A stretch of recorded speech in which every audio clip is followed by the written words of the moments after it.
Hey guys, Rambling Bob here again with another cool review. This is the PECRON E2000LFP. Now, a lot of people have been following my channel. They know that I've had this long enough to do a very thorough review on it. I have run tests like a mad scientist. I've tested every single port, every single combination, every single power draw that you can think of, low, high current draw. Low voltage alarms. I've tested it all. I feel like I've driven this car pretty good. So we're gonna start it up here, and we're gonna show you the kind of the ins and outs of the system of what I learned over the last, I don't know, almost year almost now. So let's start with this section over here. This is your charging input section. You can do AC or DC inputs from either the wall or solar panels, or you can put cigarette lighter from your car, which takes an extremely long time, but you could trickle a little power in there, maybe 100 watts in there while you're driving. If you're kind of wasting time anyway, you might as well grab a little bit of free energy from the car. Or if you got solar panels on top of, like our RV has solar panels, we got 800 watts. Actually, we got 1,000 watts of solar panels on top of our RV. So we could have this plugged up and charged by the time we get to wherever we go, depending on the length of the drive. So on this side, you have the top port is a barrel.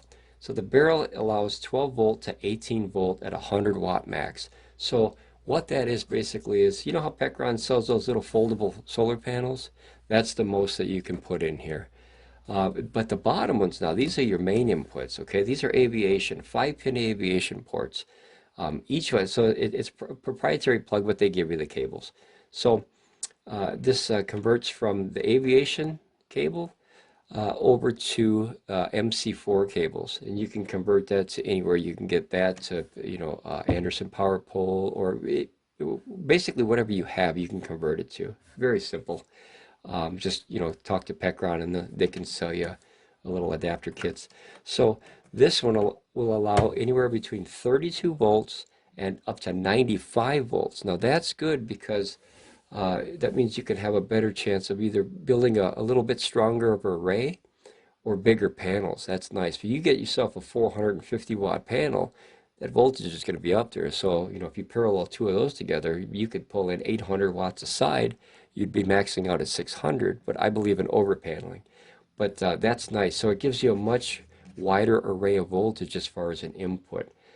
So that's the input charging section. You also have the ACs that you could run from the wall. They're a little bit inefficient, but anytime that you convert energy to energy, there's always a loss. It takes power to make power. That's the old saying. So when you pull it from the wall, you have 650, 640 watts, and then it goes in here at about 550, which will give you a total with two chargers, 1100 watt input, and then you could put another small 100 watt on there too. So you can push it all the way up to 1300 watts. For a 2000, well, actually a 1920 watt hour system, you'd have that charged up an hour and a half with no problem. So that section's all done. Underneath that, you have your AC outlet, which are rated at 2000 watts total. The little flaps on here, little rubber flaps, and little holders so they don't kind of go flapping around. But you have 6 of those. So in a combination, you can make 2000 watts. So if you ran 100, 100, 100, 100, 100, that means you could put 1500 watts on the last one. So any combination of 2000 watts. And you got to be careful because this model is very touchy with the max cutoff. As soon as you get to that 2000 watts, it faults. It likes to shut down. But that's okay because we don't usually push that much. Our average is anywhere between 100 and 500 watts pull all day long. And we've run this system for almost a year now. So that's been fine for us. Okay, so we're going to go over to the right here now. And here you have the USB ports. So you have 6 of these guys, okay? So up here you have a 100 watt USB-C. Okay, now on this is version 1. They have a version 2 out. On my version, this is only 65 watts. They're going to send me the board, and I'm going to swap it, and then I'll have 100 watts like everyone else. But if you get version 1, it's only 65 watts, so just a heads up. And then version 2, you can ask them when you order, make sure you send me version 2. Then you get 100 watts out of this little guy right here, the USB-C. Now next to it is another USB-C, and that's at 18 watts. So it's kind of like a speed charger, right? Like a quick charge. But you have two USB-Cs, and then you have these are called dinosaur ports. These are USB-A. It's the first generation of USB that was pretty much on computers and stuff. So you have one that's a 18 watt, which is a quick charge, and then you have three 5 volt at 2 amps. So that's basically like a standard charger for USB. Like I said, they did fix that 65 to 100, which is nice. Oh, and other thing too, these are 110 volt output. I don't know if I said that. I'm kind of new to reviews, so I apologize. I guess on version 2 also, I was only told this, I haven't verified it myself, but a couple people have mentioned they got version 2 and they tested it. This will allow 120 volts out.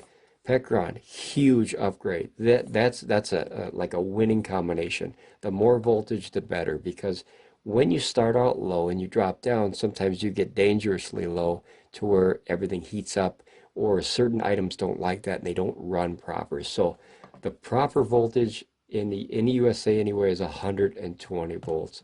That's a very good upgrade. So they're going to send me the circuit boards. I'm going to change this. I'm going to hot swap this out. I'm going to hot swap this one out. So I get the 120 on a version 1, and then I get the 100 watts, 120 voltage and 100 watts output on my USB-C. I'm going to swap the boards myself. I've already opened the unit, so it's not very hard to do. It's very simplistic. This whole panel comes out here with a couple screws. Now let's go up one. So here you have the DC output. Okay, so you have the cigarette lighter, which is a locking. You put it in there and you twist. I don't have anything like that. I don't use this much anymore, but it's helpful. This is kind of old technology, but I like that it's still on power stations, because you never know what you're going to have when you're camping, or what you're going to find. And like I've seen like little heaters and little like cookers that go in there, refrigerators go in there. So it's nice to have that. That's also a regulated output. And then here you have 2 barrels. These are also ones I don't use anymore. That's why I can't open them. They're so tight. Little barrels here. 10 amps max of the whole system. So if you were to do 2, that means you can do 6 on that one. So any combination of 10 amps at 12 volts. This is a regulated port. I don't know if I said that yet. Okay. Now to the screen, this is where it gets kind of cool. This is one of my favorite features with this guy.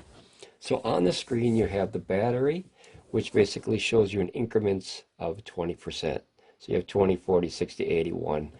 I don't like that.